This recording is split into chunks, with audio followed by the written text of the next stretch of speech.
Adventure Diamonds Unbreakable, episode 24, part 2 of Sheer Heart Attack. So in this episode, we get the confrontation between Koichi and Kira. Yes, Kira has made it back to Centipede Shoes, the shoe store. But first he had to deal with these two punk assholes who were totally asking to get blown up. But luckily only one of them had his finger and thumb blown up when he tried to steal Kira's wallet. And Kira, he's having a really bad time. I mean, not only was his hand very heavy, he had to deal with these two punks, and he was gathering all this attention from people that he didn't want. Because the thing is with Kira, he's the kind of guy that doesn't want to stand out. He doesn't want to draw attention on himself.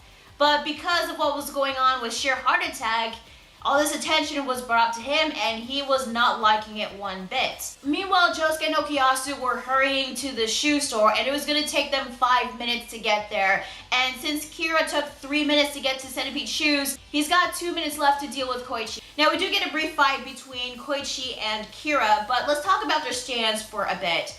Act 3, we now know that is much more powerful and much faster than Echo's Act 1 and 2. However, since it gained more strength, its range has lessened greatly. Its range is now 5 meters, and its range depends on the strength of 3 frees. The closer Koichi would get to its target, the heavier the target would get. If Koichi gets out of the range of 5 meters, then 3 frees would deactivate and Sheer Heart Attack would regain its normal weight. And speaking of Sheer Heart Attack, it's now been confirmed that it has been summoned from Killer Queen's left hand, which is why only Killer Queen's left hand and Kira's left hand were only affected whenever Sheer Heart Attack gets hurt or when it got heavy, which would mean that Sheer Heart Attack is a sub-stand, a portion of Killer Queen, just a part of the stand.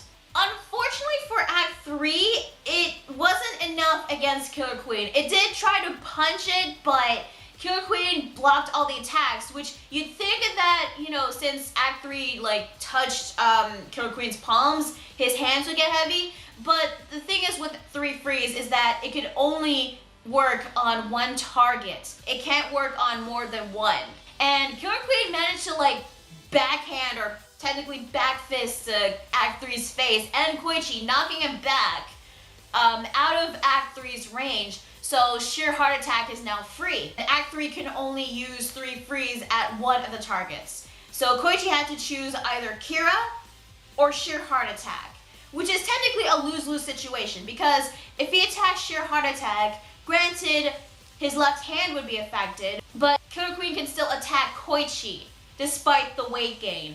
And if Koichi did attack Killer Queen, Kira, then he's left vulnerable against Sheer Heart Attack. It could just go straight at him. So Koichi, in this dilemma, had to choose to attack Sheer Heart Attack, which kind of goes as how you'd expect it. Killer Queen stomps on Act 3's back, immobilizing him as well as Koichi. Now, since Kira was humiliated back at the cafe and dealing with those two asshole guys, he decided to get some payback by torturing Koichi, and it was pretty brutal. Although I'll admit the beginning part was actually kind of funny if you think about it, unintentionally so, because he asked Koichi if he had any tissues, and Koichi replies, "No, I don't." So Kira throws his packet of tissues, saying that he could use his. He freaking uppercuts him in the face, saying he'll need those tissues to wipe the blood coming out from his nose. It is unintentionally funny, but still pretty messed up. And then Kira then proceeds to step on Koichi's fingers and shoves his foot in his mouth and then freaking slams his head multiple times on the concrete road. Poor Koichi, this guy cannot catch a break, and also, what the fuck, Kira? But while he was beating up Koichi, Koichi managed to snag Kira's wallet, and he learned his name, Yoshikage Kira. He rubbed it in his face. He messed with him psychologically, saying, "Yeah, I might die, but I learned your name. I'm a mere kid. A brat like me knew your name, your identity." And that was great on Koichi's part, and Kira, pissed off, feeling like he lost, in a fit of rage, used Killer Queen to punch a hole through Koichi's chest. As badass as Koichi was, It looked like that he died. I mean, you can see the light fading from his eyes, so I thought that Koichi was done for, that he was dead. Kira noticed that one of Koichi's socks was inside out, and since I guess Kira has some major OCD, decided to fix it because it was bugging him, which was kind of funny and weird in a way because it shouldn't matter because he's gonna blow up Koichi, but this is Kira we're dealing with here, so he fixed up Koichi's sock, and then he proceeds to use Killer Queen to make a bomb on Koichi's, I think it was his student badge or something, well anyway, to blow him up. But before he could do that, Jotaro shows up behind him. He's still alive, which is understandably so, but he was hurt pretty badly with all those wounds, all those holes all over his body, but he was still able to get up somehow. Which, you know, at this point, I probably shouldn't be questioning it because, like, we've seen Jotaro back in part 3 deal with a lot of serious damage and he still managed to get right back up. Kira was gonna leave, but before that, he was talking down on Jotaro and Star Platinum and he was gonna finish him off for real this time. Big mistake, by the way, because Star Platinum shows up and fucking punches him in the face. So satisfying. We then hear the theme again, and you know what that means? Star Platinum ORA beatdown on Killer Queen and on Kira, and it was glorious. It was awesome. But of course, you can't have a Star Platinum ORA beatdown without Jotaro saying a cheesy yet kind of badass one-liner. That's a nice watch, but I'll break it so you can never see the time on it again. And by that, I mean I'll break your face. Oh, there's more. That watch is actually ugly, but you don't have to worry about that because your face is gonna end up even uglier. God fucking damn it. You know what? If this is the only time Jotaro gets to be badass, I'll take it because I got what I wanted. I got a Star Platinum ORA beatdown, which is so very satisfying and awesome. Definitely in my top 3 of ORA beatdowns from Star Platinum. Yeah. He then looks at Koichi, who still has a hole in his chest, and he says to him that he's earned his respect and that he's matured and he did a good job fighting on his own. And also thanking him for saving his life. He then smiles at him, which is actually a nice moment, but the thing is, Koichi has a hole in his chest! For all we know, he could be dead! So, just Jotaro don't know that he's dead or not, I don't freaking know, but anyway, he smiles at him, which is actually very nice, and he falls flat on his face on the ground. Yeah, keep in mind, he's still pretty hurt badly. Yeah. So, it kind of ends in a draw in a way. And luckily, Josuke and Okuyasu show up about goddamn time. And he does heal Jotaro and Koichi. Yeah, Koichi is still alive, but not breathing. Even though he has a hole in his chest. You'd think he'd be missing his heart. You'd think that would be like an instant kill in a way, but whatever, they made it on time, and Jotaro and Koichi, they're gonna live, thank goodness. But with Kira, he managed to regain consciousness. I guess Star Platinum didn't beat up Kira hard enough. He tried to pretend that he was an innocent bystander that got caught within the crossfire. Unfortunately, if Kira was an innocent bystander, he wouldn't have accepted Josuke's help to heal him, to fix him. Because any regular person would not buy a mere high school student to fix you up, even though you're hurt pretty badly, like he is a doctor. So because of this, Josuke didn't fall for it, and he knew that Kira, the guy on the ground, was the murderer. So we do get the confrontation between Josuke and Kira, the new main Jojo against the new main villain, but it didn't go as I expected it to be because Kira, even though he was badly hurt, summoned Killer Queen to chop off his left hand. Yeah, he did that. And apparently Killer Queen is so strong he can chop off human body parts. Okay, but the reason why he did that was so that he can summon sheer heart attack. All the while Kira got away, he made a run for it. But Josuke had a plan to use Crazy Diamond to not attack sheer heart attack, but to fix it. Because just like what he did with Okuyasu's arm with Red Hot Chili Pepper, he fixed Kira's hand and it would go flying towards Kira to reattach itself. So they all went after the hand, hopefully leading them to Kira. All the while Kira, he is barely able to move. He's hurt pretty badly. In fact, he actually runs into some of his coworkers who freak out over him. And you think, you know, seeing one of your coworkers hurt pretty badly and even missing a hand, you'd think they would like get a call, what was it, 110? The 911 equivalent to Japan or something. Actually get some paramedics to help him, but no, they just stand there all shocked and surprised and just scream and freak out. That's pretty much it. The left hand led them into a building, which happened to be Aya's Cinderella salon, and oh man, I knew Aya was going to be involved in some way. There was some foreshadowing in the previous episodes, but anyway, when they get inside, they see Kira's clothes, his tie, and all this blood. They see Aya on the ground, bleeding with a hole on her neck. And this guy sitting on the chair dead, which happened to not be Kira because he still had a left hand, and his hair was not blonde. It's actually a random guy that Kira managed to find, forced him to come with him to Aya's Cinderella salon, and then killed him right in front of Aya, forcing her to change his face into the random guy that he killed, including his fingerprints and his hair, so that he can get away with a whole new identity. What? Okay. So many things about this that I really do have to address, but yeah.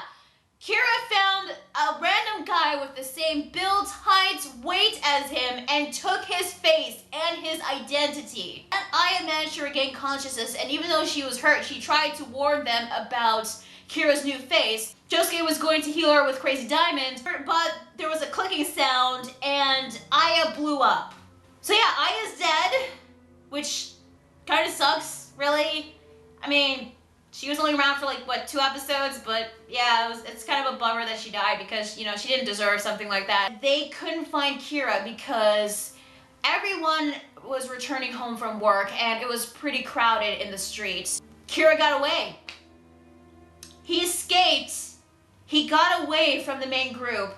And the funny thing is, even though he has a new identity, he's still going to continue living in Morio, living this nice, peaceful, quiet life that he always wanted, but with a whole new identity. And that is where the episode ends. God fucking damn it! Oh!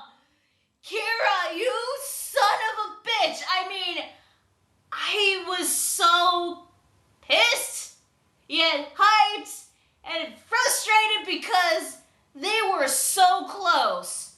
They were so close to bringing down Kira. They caught him, they knew his face, his stand, his identity, but Kira, so desperate, using any means necessary, succeeded in getting away. I commend Kira, but on the other hand, I'm like, fuck you, Kira. So part 4 isn't gonna end anytime soon, it's gonna keep on going. Overall, this episode was a lot better than the previous episode. It was very good. The brief fight between Koichi and Kira, I thought it was very well done. Koichi still managed to one-up Kira psychologically, even though he lost. Which I gotta say, that has to be probably one of Koichi's most badass moments in this series so far. I really gotta commend Koichi on that. And as for Kira, for a guy who doesn't like standing out, he sure is ambitious. I mean, this guy will do whatever it takes to obtain his goal to live a nice, quiet, peaceful life. And seeing what he was willing to go through, what he was able to do to escape the main group, I will commend him for that.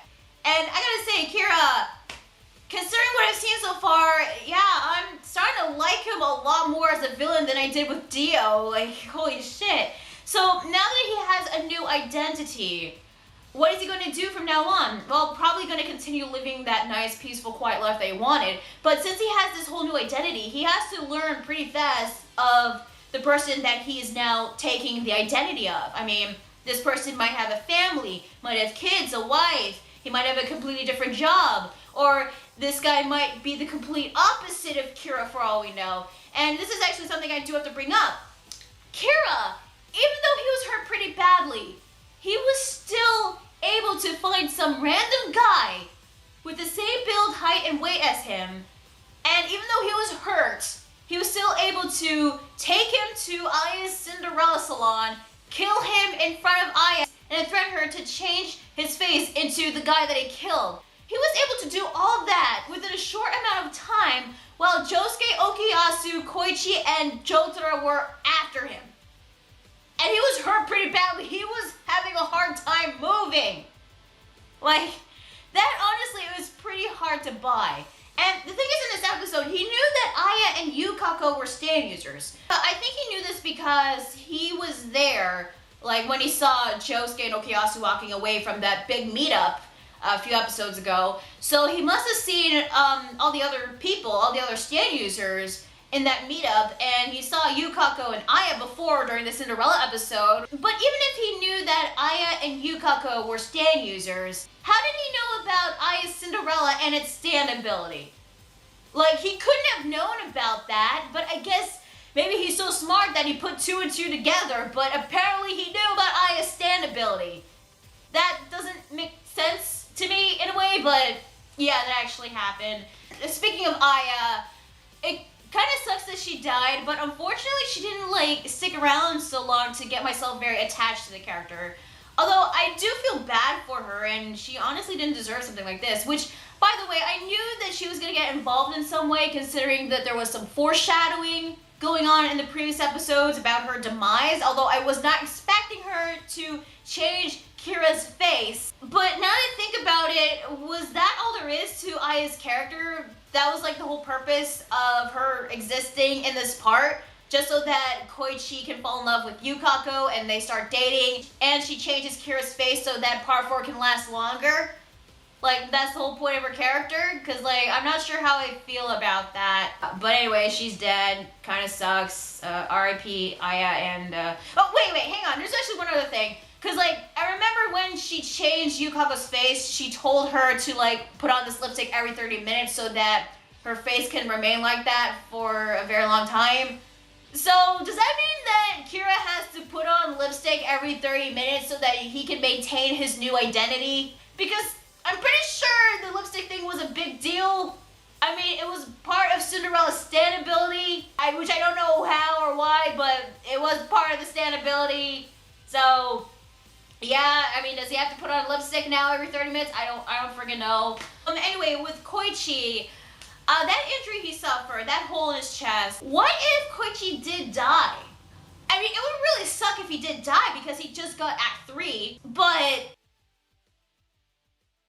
fan base. So, like, what if Josuke was too late to save Koichi? What if Koichi was dead? Then this would have been a huge impact, not only to Josuke and Okuyasu and even Jotaro, but also to Yukako. But I am glad that Koichi is alive. I am relieved, but it kind of got me thinking as to, like, what if Koichi did die? And, you know, and since I mentioned Yukako before, I kind of felt like this would have been a missed opportunity for her to be in this part, to be in the main story in a way, because I don't know what she could do with her Love Deluxe against Kira, but if she participated in this battle, if she was there with Koichi, then we could have probably gotten some, like, more character development for her, more character growth, and even develop more of her bond with Koichi. But no, the whole point of her character was for her love for Koichi, her obsession for Koichi, and for him to finally fall in love with her. That's the whole purpose of her character. She doesn't participate in the main story whatsoever. And that kind of pissed me off in a way, because why not have a female stand user participate in the main story in some way? Because that way her bond with Koichi would develop and her character would develop. And this would also make sense since she has much more of a connection with Aya, since, you know, if it wasn't for Aya, then Koichi wouldn't have fallen in love with Yukako. So you'd think with her there would be more of an emotional impact for the characters when it came to Aya's death, but no, that's not the case. On the plus side though, Jotaro. Jotaro was awesome in this episode, and even though he's able to get up from all those injuries, he was still able to have enough strength to beat up Kira like that, which was awesome. And I love the fact that his part 3 theme was playing, and if that is all that he does in this part, I'll gladly accept it, because this is the Jotaro Kujo that I did want to see. And I'm grateful that we got something like this from Jotaro. So yeah, Jotaro did good, Koichi did good, Josuke did good, Okuyasu didn't do much, but except for that one time he saved Josuke and Koichi from the explosion, so yay, I guess. But yeah. So now that Kira's got away, what will the main group do now? Well, at first I thought that they could just grab a DNA sample from the body that Kira killed to steal the guy's face. But considering how big the explosion was, and I had to look this up in the manga, apparently the explosion was so strong that even the dead body was destroyed. So there was no trace whatsoever of Aya and the dead body, so much for getting a DNA sample. But there is another thing they could do. They do have a stand user that can find things that are far away, and he happens to be in Morio, not doing much. You guys know who I'm talking about. Joseph Joestar and Hermit Purple. I mean, they could use Hermit Purple to find Kira's new face. I mean, even if they don't know what Kira looks like now, that still won't stop Hermit Purple. I mean, just use Hermit Purple to smash a camera or go through a TV and they'll find Kira's location, new location. So, I mean, if they could do it with Dio and with Angelo, they can obviously do that for Kira. I mean, the whole point of Joseph coming to Morio was so that he can be used to find Akira, but there was no need for that. So this would be a good opportunity for Joseph to be involved in the main story. So yeah, overall this was another great episode, much better than the previous one. Lots of great tension, great fighting, even if it was brief, and a lot of good suspense, and frustration because you want Kira to get caught, but he got away. So, god damn it. What are they gonna do now? Not sure. Guess we'll just have to wait and see on the next episode. So the next episode is called Heartfather, but looking it up, it's actually called Adam Heartfather. What will happen in the next episode? I'm not sure. Maybe we'll get to see Kira's new identity, and we'll probably see the main group try to like find Kira again. I mean, they gotta go back to square one after all that shit they went through. Fucking hell, Kira. So yeah, tell me guys, what'd you think of this episode of Diamonds Unbreakable? Did you like it? Did you hate it? What'd you think of Koichi versus Kira and Jotaro's Star Platinum ORA beatdown on Kira? I freaking love that. And how did you feel when Kira got away with this whole new face? And how did you feel about Aya dying like that? Let me know in the comment section down below. Like the video if you like it, subscribe to more videos, and be sure to check out my Facebook fan page and Google+. So yeah, that was JoJo's Bizarre Adventure Diamonds Unbreakable, episode 24. It was a good episode, but the fact that he was able to do all that within a short amount of time and it still kind of raises some questions in a way that kind of bugged me in a way, but overall this was a really good episode. And with that being said, I'm going to respond 27, and I'll see you guys next time with episode 25, Adam Heartfather. Later.